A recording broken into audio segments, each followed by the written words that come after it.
بسم الله الرحمن الرحیم. سلام به همه ناشنوان افغانستان.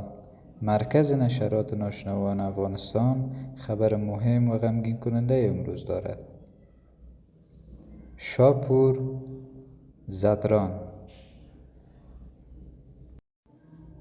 خبر مهم و دردناک درباره قهرمان تیم ملی کرکت در بستر مریضی قرار دارد و به بیماری سرطان خون مبتلا شده است.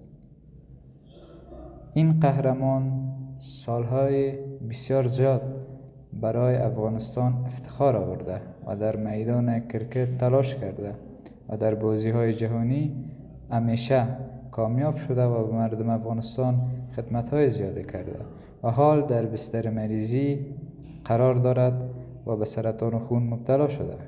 مردم همه جگرخون هستند و بسیار تشویش دارند. شاپور زدران میگوید که شما تشویش نکنید و همیشه برای من دعا بکنید و تا بتانم به میدان کرکت و در رقابت‌های جهانی اشتراک کنم.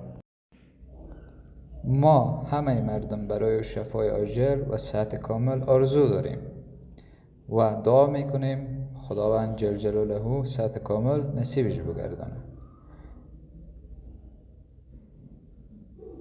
ناشنوان افغانستان، اگر میخواهید از خبرهای مهم خبر شوید، همه روزه چینل یوتیوب ما را سابسکرایب و ما را دنبال بکنید.